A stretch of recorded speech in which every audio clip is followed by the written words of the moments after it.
El objetivo de este webinar es dar a conocer algunos conceptos básicos sobre calibración de instrumentos e interpretación de resultados.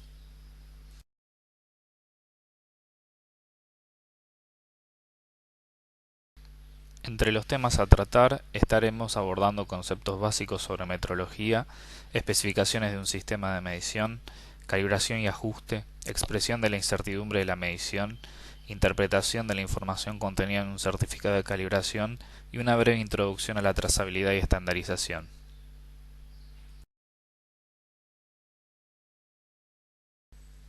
La metrología es la ciencia de las mediciones.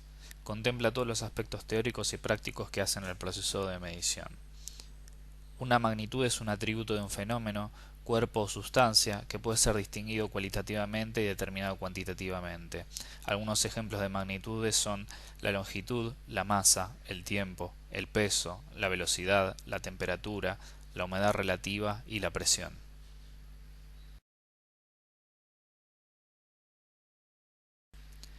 La medición es el conjunto de operaciones manuales o automáticas que tienen por objeto determinar el valor de una magnitud. La acción de medir siempre implica una comparación con un patrón de referencia. Al medir, irremediablemente siempre cometemos un error, es decir, no existe una medición perfecta. Según la naturaleza del error, podemos hacer una distinción entre el error sistemático y el error aleatorio. El error sistemático es aquel que se produce de igual modo en todas las mediciones que se realizan de una magnitud. Puede estar originado en un defecto del instrumento o por las características constructivas de la sonda o del sensor, en una particularidad del operador o del proceso de medición. En nuestro caso, al calibrar un instrumento, como veremos luego, el error sistemático que observaremos es el que aporta el instrumento. Se contrapone al concepto del error aleatorio, que no podemos corregir pero podemos acotar. El valor verdadero es el valor real de la magnitud. Como la medición nunca es perfecta, no podemos conocer su valor.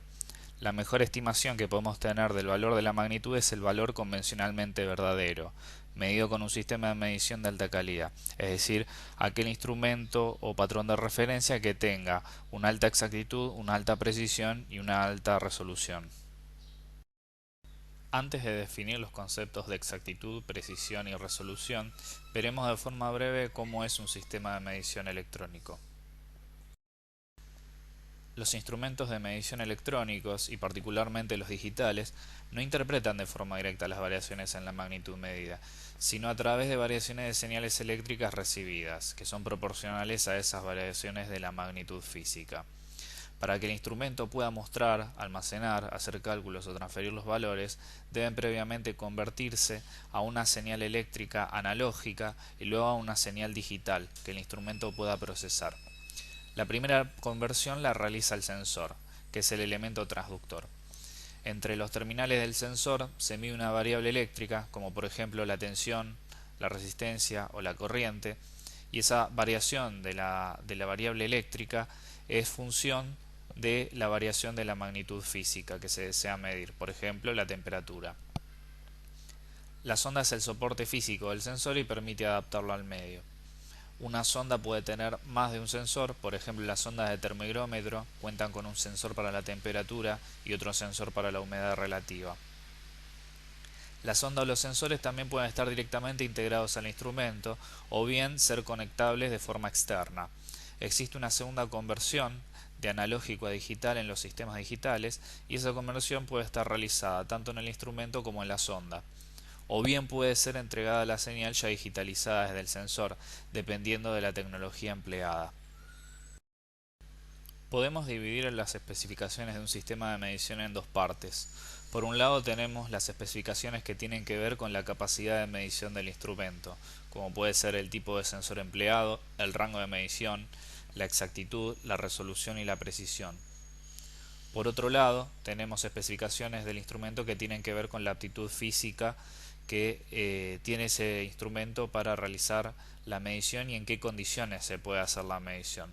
Por ejemplo, el grado de protección del equipo, que se observa en las especificaciones como IP acompañado de un número, donde el primer dígito es la protección que tiene el equipo contra el ingreso de partículas y el segundo dígito es la protección que tiene el equipo con respecto al ingreso de agua.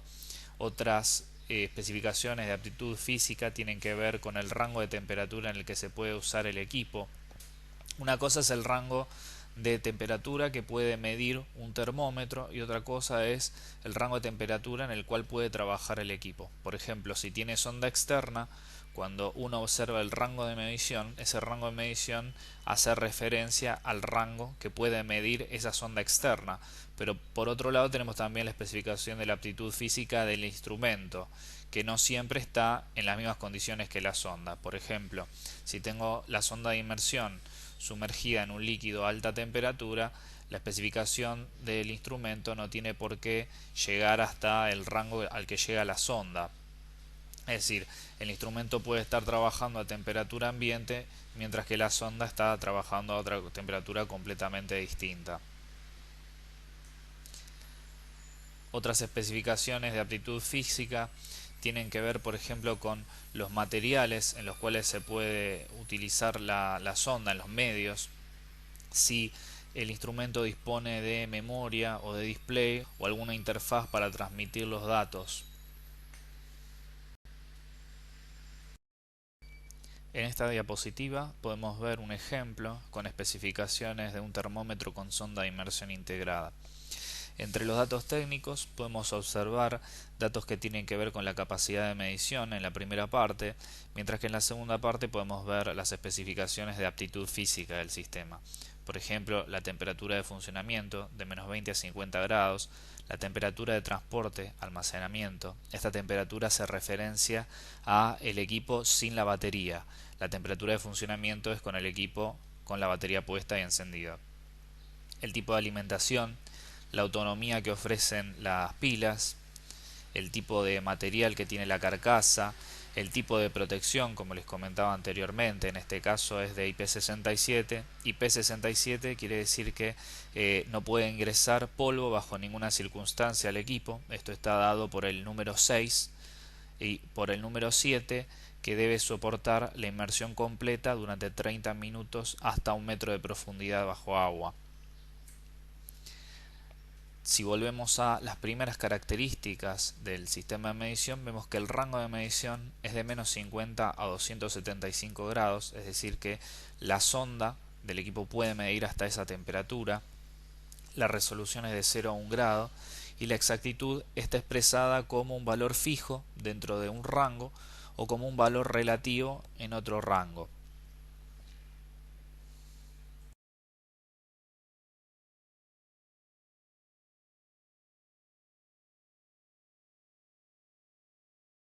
La resolución es la mínima diferencia que puede detectar un instrumento como dos valores distintos.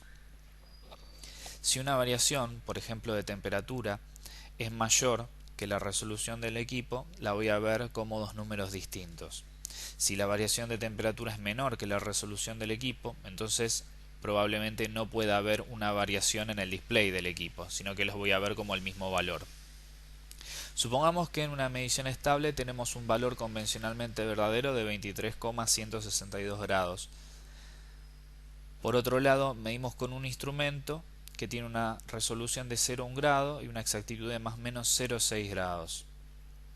Este instrumento podría medir esa condición estable entre los siguientes valores y cumplir con su especificación. La medición tendría que estar comprendida dentro del rango entre 22,56 y 23,76 para estar cumpliendo con su especificación. Como la resolución del equipo es de 0 a 1 grado, los posibles valores que vería el equipo serían desde 22,6 grados, 22,7, 22,8, podría pasar por 23,1 y 23,2 en el mejor de los casos, es decir, los casos que más se acercan al valor convencionalmente verdadero, pero también podría mostrar un valor de hasta 23,7 y estaría aún así cumpliendo con su especificación de exactitud.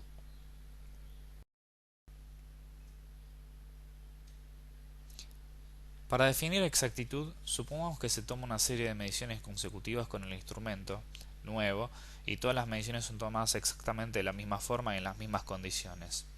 Digo que es sobre un instrumento nuevo para asegurarme de que esté cumpliendo con su especificación. Se toma una serie de valores medidos y de esos valores medidos obtenemos el promedio de las mediciones.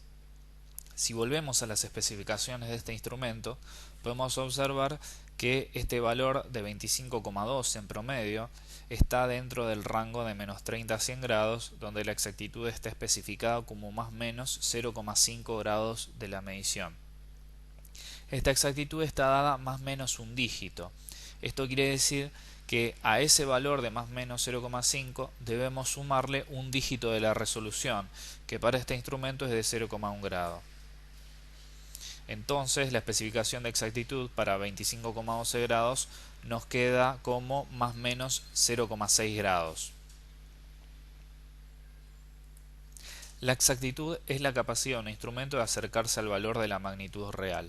Depende del error sistemático y por lo tanto se puede corregir mediante la calibración.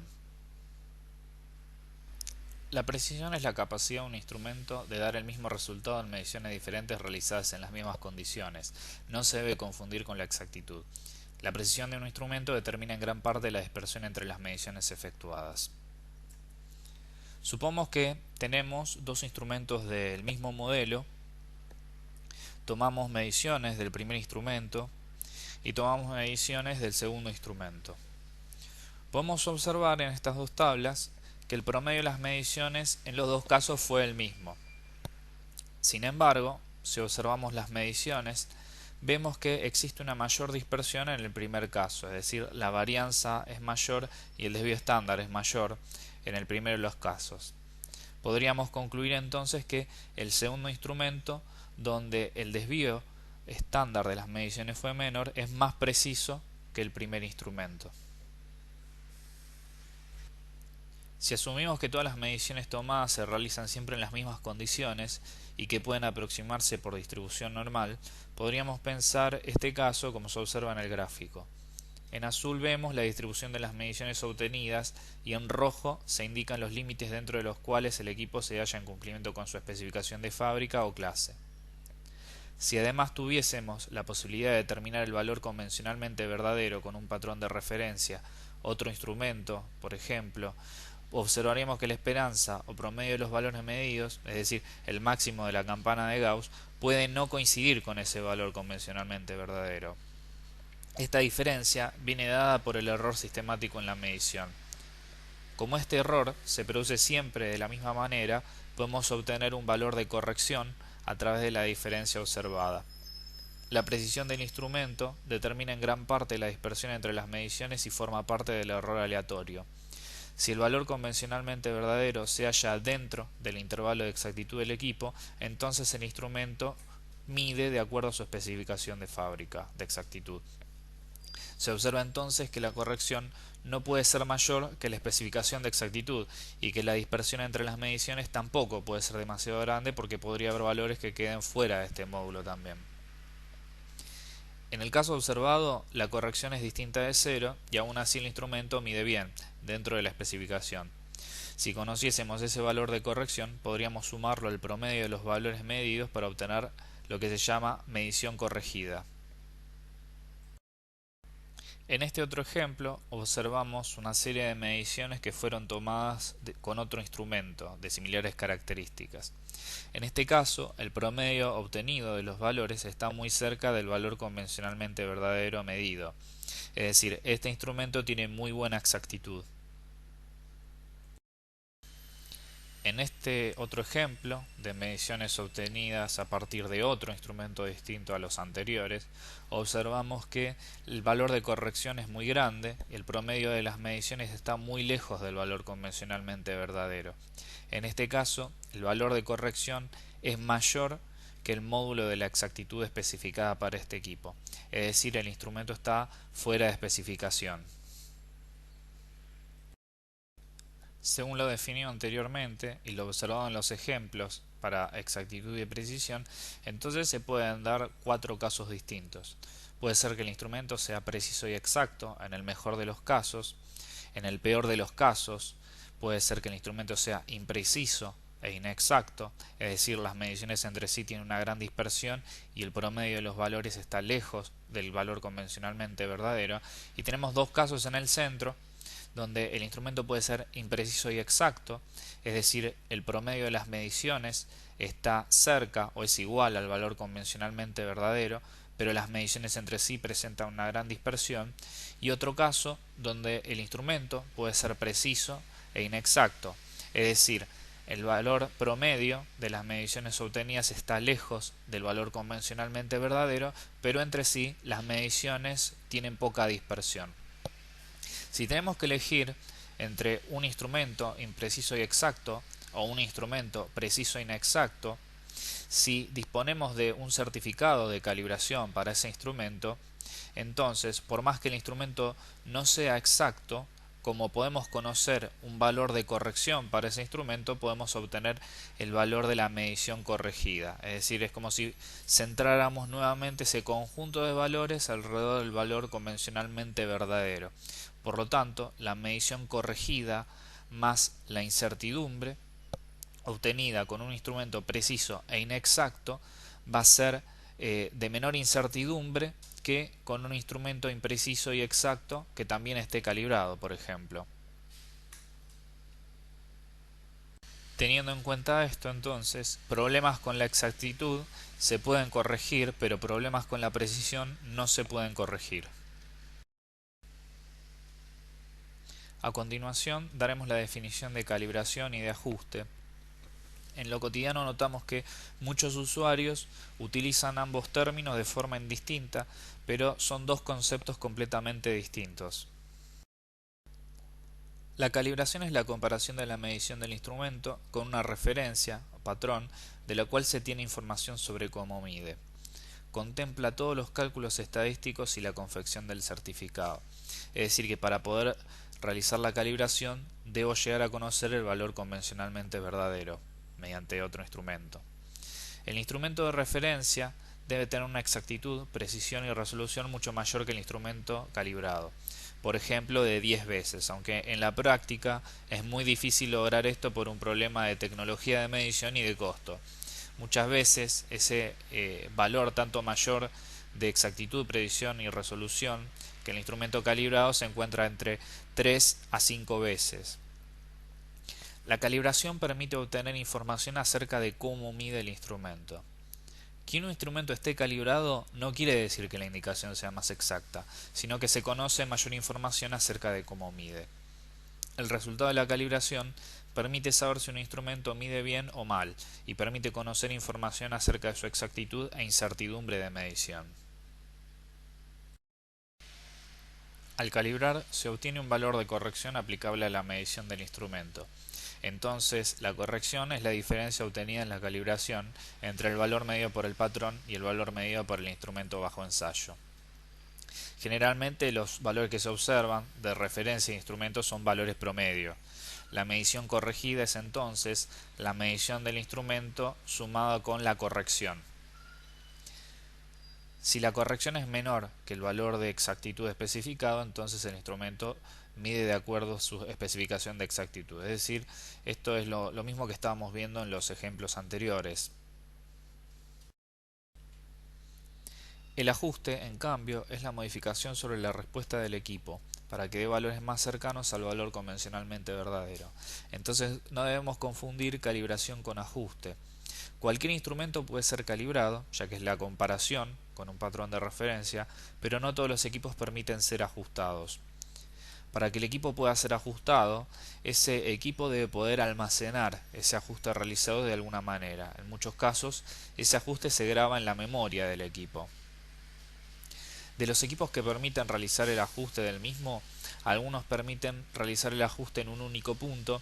Puede ser que se realice el ajuste en 2 puntos o 3 puntos fijos, o en otros casos se puede ajustar libremente el equipo en todo el rango. Vale destacar que cuando uno realice el ajuste en puntos fijos, puede ser que en otros puntos la corrección sea completamente distinta. Es decir, supongamos que se tiene un termohigrómetro. Los termohigrómetros, es decir, los que pueden medir temperatura y humedad relativa, cuando se ajustan en humedad, el ajuste normalmente se realiza en 2 puntos de referencia, que son el 11% y el 75%. Supongamos que tenemos una muy buena referencia y una muy buena capacidad de generación de una condición estable en 11 y 75%, y el equipo, luego del ajuste, nos quedan midiendo con corrección cero en 11 y en 75%. Es decir, que cuando tengo una humedad relativa de 11, el equipo muestra en display exactamente 11 y cuando estoy en 75%, el equipo muestra exactamente 75% en display. Es decir, la corrección es cero en ambos casos. Puede ser que si luego mido un valor de 50, la corrección no sea cero.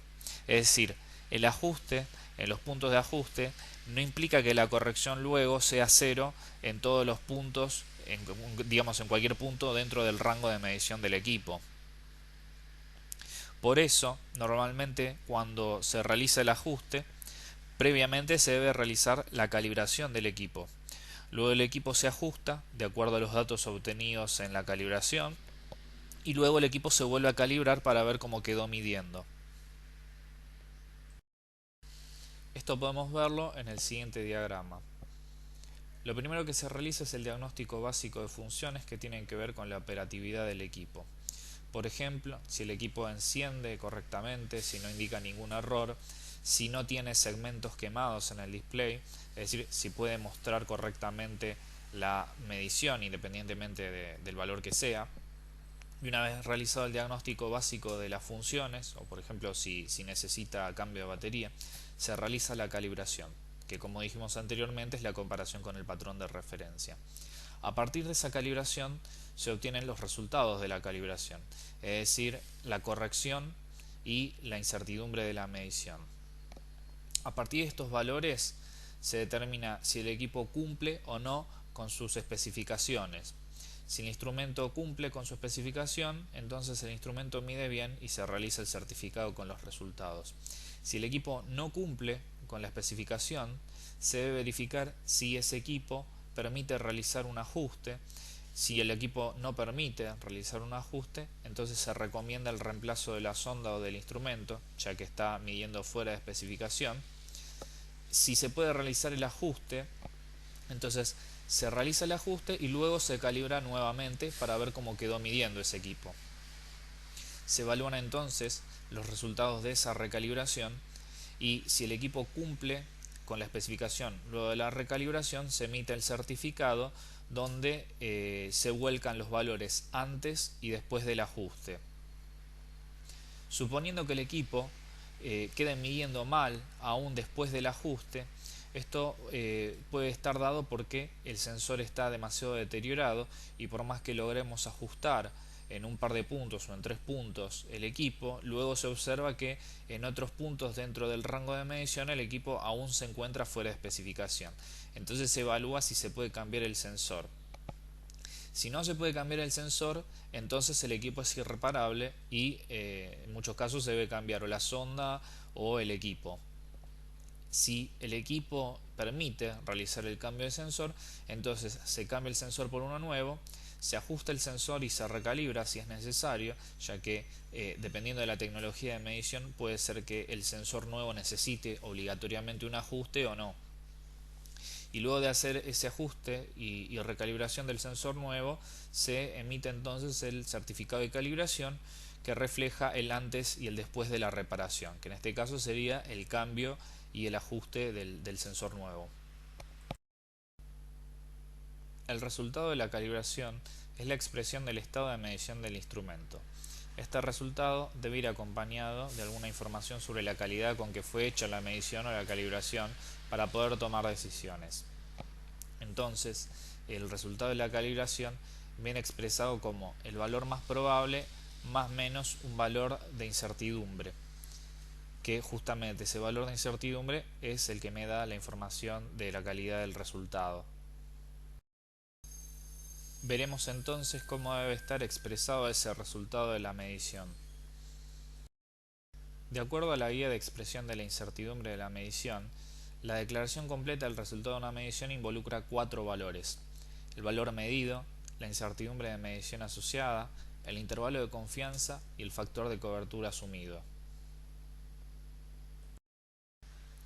Según ISO 10012, el intervalo dentro del cual se estima poder encontrar el valor real de una propiedad medida es la incertidumbre.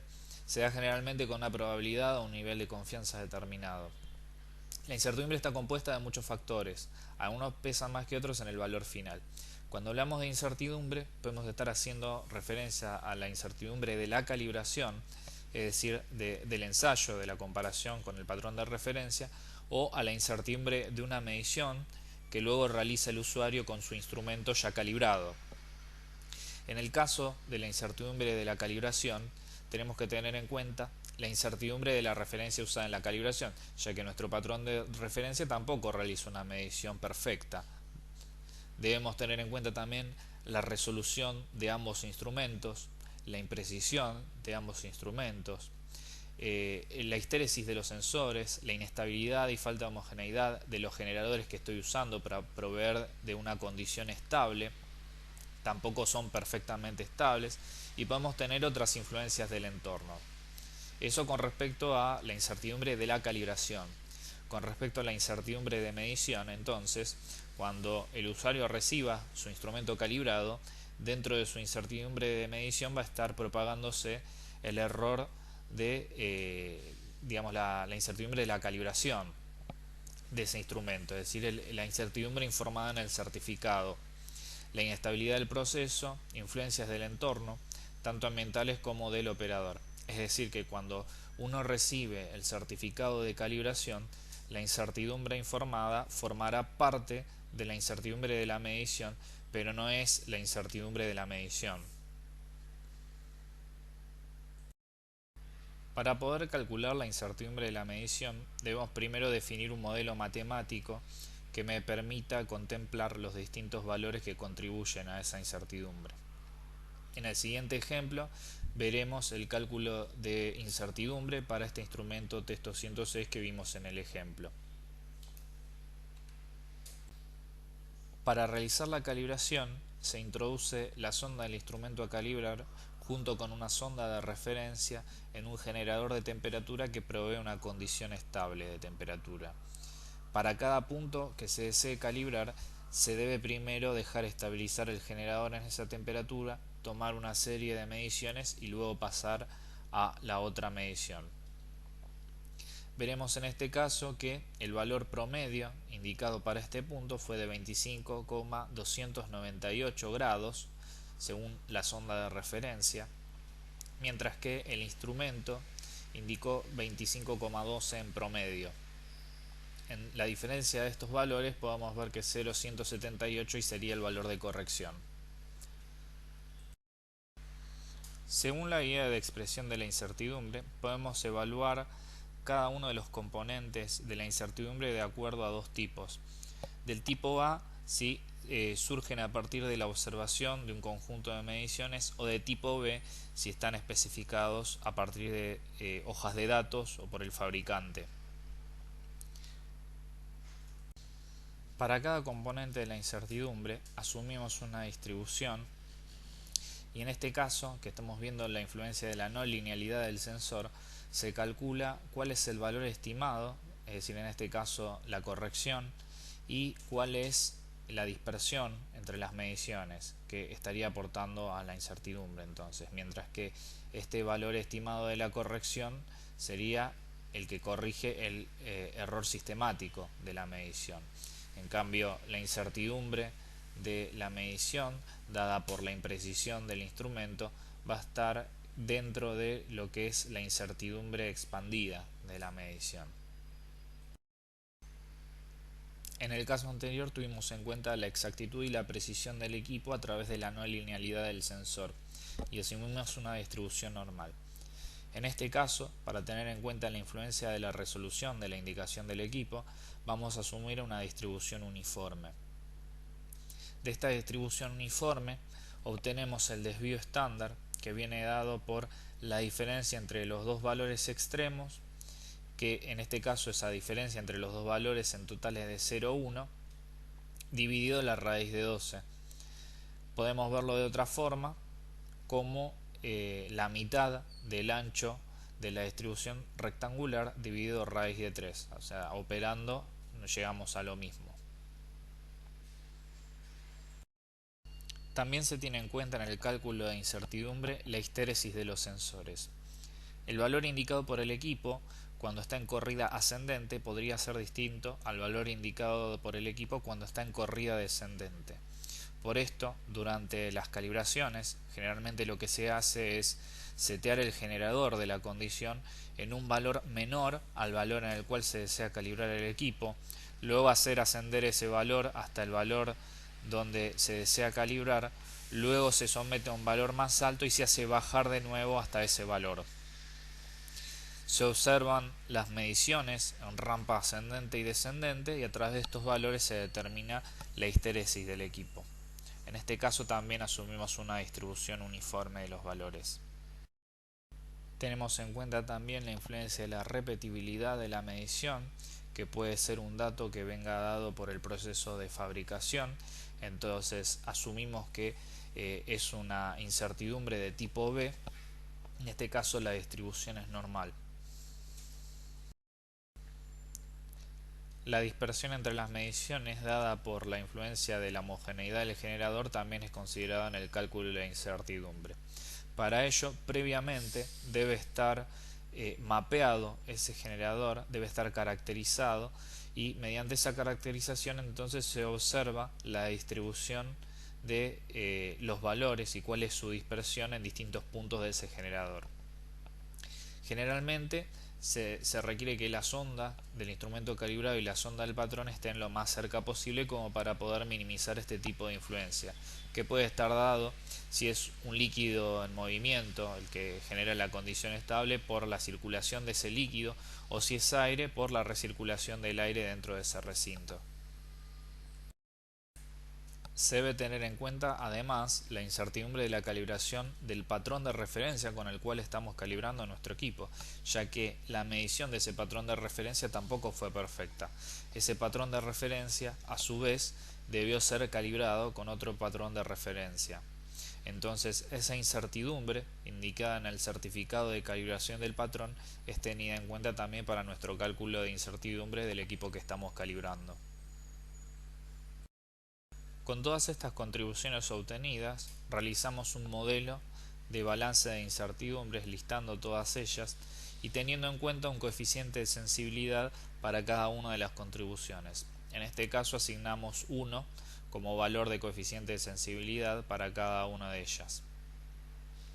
Vamos a obtener entonces de los valores estimados el valor de la corrección del error sistemático, mientras que el error aleatorio va a estar dado por la suma de todas las varianzas o de los cuadrados, en este caso de los desvíos estándar obtenidos, y esa suma de las varianzas, cuando obtenemos la raíz de esa suma de varianzas, obtenemos la incertidumbre combinada. Es decir, todos los valores estimados los sumamos linealmente, algebraicamente, y las componentes de la incertidumbre los sumamos a través de sus cuadrados, siempre sumando las varianzas. En estadística, la suma de n variables aleatorias con varianzas no nulas pero finitas se puede aproximar bien a través de una distribución normal, aunque las distribuciones de esas variables no tengan una distribución normal. Los dos parámetros de esta distribución normal, que representan los valores medidos, viene dado en el caso de mu por el promedio de los valores obtenidos corregido, es decir, la medición corregida, mientras que el desvío es la incertidumbre combinada que obtuvimos en el paso anterior. Debemos tener en cuenta que estos cálculos se realizaron a partir de una cantidad limitada de mediciones, y es por eso que, teniendo en cuenta esos grados de libertad, necesitamos multiplicar esta incertidumbre combinada obtenida por un factor de cobertura, compensando justamente el hecho de que la cantidad de valores obtenidos fue limitado, la cantidad de observaciones fue limitada. De esta forma, al multiplicar por el factor de cobertura, ampliamos el intervalo de confianza y obtenemos el valor de la incertidumbre expandida, o UP. Para un factor de cobertura k igual a 2, el valor del intervalo de confianza es del 95,4%. Luego tenemos entonces el promedio de la referencia, que es el promedio de los valores indicados por el patrón, que a su vez fue corregido. Tenemos el promedio de las mediciones del equipo, la corrección obtenida, es decir, la diferencia entre los dos valores anteriores, la incertidumbre combinada y la incertidumbre expandida. Aplicando criterios de redondeo, resulta que nuestra medición queda expresada de forma completa como 25,3 más menos 0,3 grados. Es decir, se redondean los valores a ese dígito de resolución que tiene el equipo. Y se expresa el factor de cobertura y también el intervalo de confianza. Cuando se informan los resultados de una calibración, si el certificado de calibración se realiza de acuerdo a la ISO 17025, entonces ese certificado de calibración debe contener esta información para cada uno de los puntos de calibración. A continuación veremos qué es un certificado de calibración y qué información expresa. El certificado de calibración es el documento donde se vuelca toda la información del proceso de calibración, es decir, los datos del equipo calibrado, los datos de los patrones de referencia, los métodos y procesos utilizados, las condiciones ambientales al momento de realizar el ensayo, las mediciones realizadas, el criterio de aceptación y en muchos casos si el equipo cuenta con alguna identificación adicional o aquellos valores que se crea conveniente incluir en el certificado. No es obligatorio indicar el tiempo de vigencia de un certificado. La periodicidad de la calibración la pone el usuario. Para asegurarse el correcto funcionamiento del instrumento se debe repetir la calibración de forma periódica. Esa periodicidad que se le da a la calibración depende principalmente de la tecnología de medición empleada, ya que existen sensores que requieren ser calibrados y ajustados periódicamente con una periodicidad mucho mayor que otros instrumentos o sensores, la severidad de uso, un mismo sensor, un mismo equipo utilizados en ciertas condiciones puedes tener la necesidad de ser ajustado más frecuentemente que en otras condiciones y además los requisitos del sistema de calidad que pueden estar imponiendo un intervalo mínimo de calibración. Generalmente los instrumentos se calibran una vez por año, aunque algunos sensores, como por ejemplo los sensores de humedad relativa, cuando se utilizan en condiciones extremas de humedad, ya sean valores demasiado altos, por ejemplo mayores al 85%, o valores demasiado bajos, menores al 5%, necesitan ser calibrados más frecuentemente, ya que la deriva del sensor en un año puede ser mayor que digamos lo que se necesita para el proceso donde se está utilizando. El certificado de calibración tiene una portada donde se indica el modelo del equipo calibrado y el número de serie, así como también la sonda conectable, las sondas con las que se realizó el ensayo, los puntos de calibración solicitados por el cliente, quién fue el cliente, cuál es la dirección del cliente, la ficha de realización de la calibración y la firma del responsable de la calibración. Además de la portada, tiene hojas de resultados donde se expresan los resultados de la calibración, donde para cada punto de la tabla se tiene un punto de calibración con su correspondiente valor de corrección, su incertidumbre y su tolerancia. Se observa en esta diapositiva la tabla con los resultados de la calibración, donde para cada punto de calibración solicitado se tienen los resultados en cada renglón de la tabla. Entonces, para cada uno de esos puntos de calibración se obtuvo un valor promedio de las mediciones del equipo, el valor de corrección a aplicar para corregir el error sistemático y la incertidumbre del ensayo realizado. Esta sería la incertidumbre expandida según lo que vimos anteriormente, que fue evaluada de acuerdo al procedimiento descrito en la norma IRAM 35050, aplicando un factor de cobertura de K igual a 2 que corresponde a un nivel de confianza aproximadamente el 95%.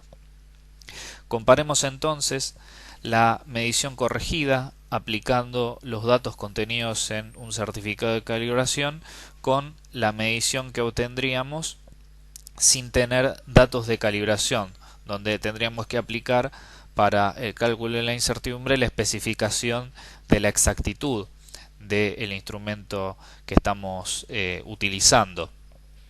En el caso de la medición corregida, la incertidumbre obtenida es menor que en el caso del instrumento sin certificado de calibración.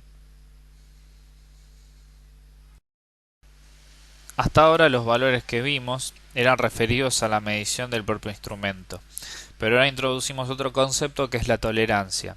La tolerancia es un parámetro del proceso o de una medición que sirve para asegurar su regulación dentro de los límites aceptables, garantizando de esta manera la calidad del producto final.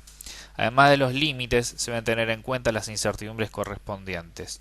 Cuando seleccionamos un instrumento para ser utilizado en un proceso, debemos considerar entonces que la exactitud de fábrica de ese instrumento debe ser menor que la tolerancia del proceso y que además la incertidumbre de la medición debe estar dentro de esa tolerancia de proceso.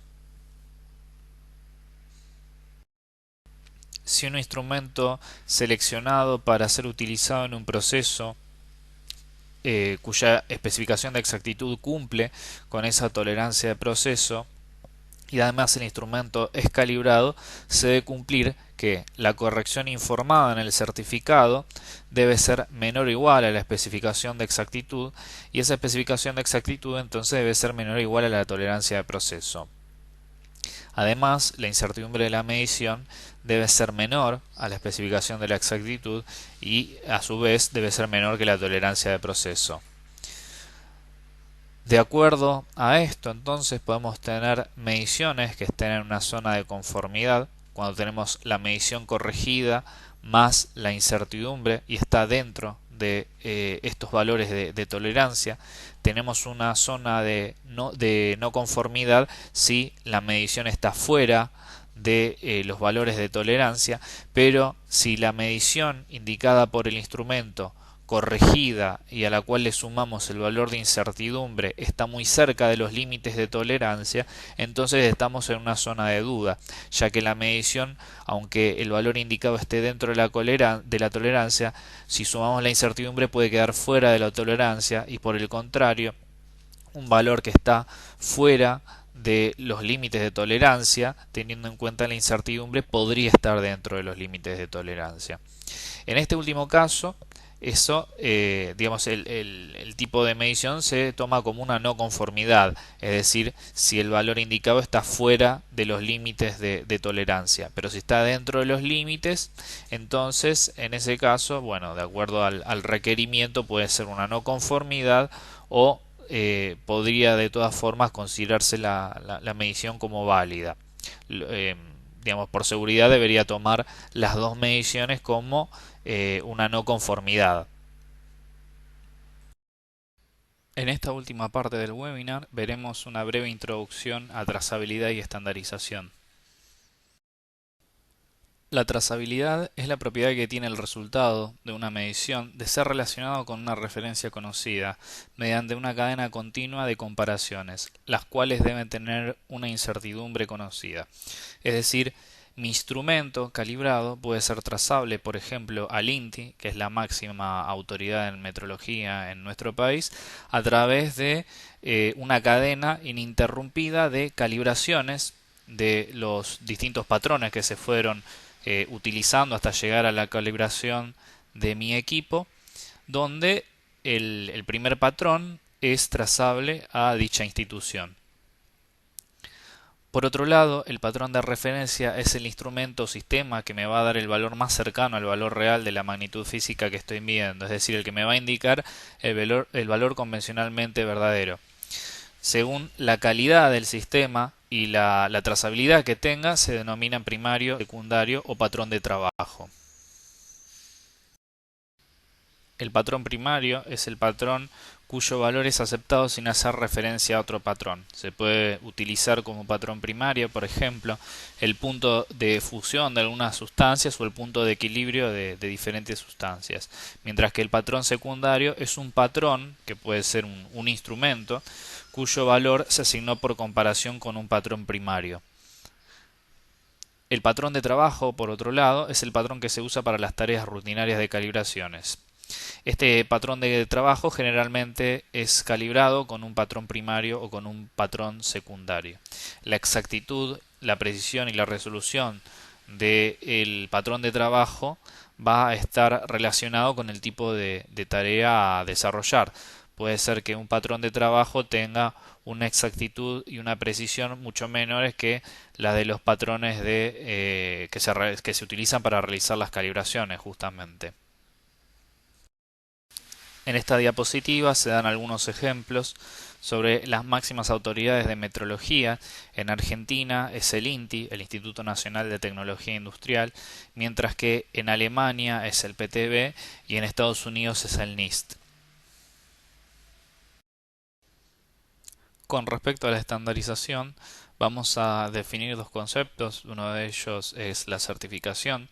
La certificación de los productos, procesos y servicios implica el aseguramiento de que los mismos se realizan acorde a alguna norma de calidad, por ejemplo la ISO 9001. Esta certificación es otorgada por un organismo de certificación autorizado. Y a su vez, la certificación del organismo de certificación se llama acreditación. La acreditación de los laboratorios es la certificación de los mismos para realizar las tareas específicas de calibración al más alto nivel técnico. La acreditación es otorgada por un organismo autorizado a nivel nacional o internacional. Por ejemplo, los laboratorios en particular son acreditados bajo la norma ISO 17025 que tiene su par a nivel nacional, que es la IRAM 301. La adopción de esta ISO 17025 o IRAM 301 como equivalente puede ser acreditada a través del OAA.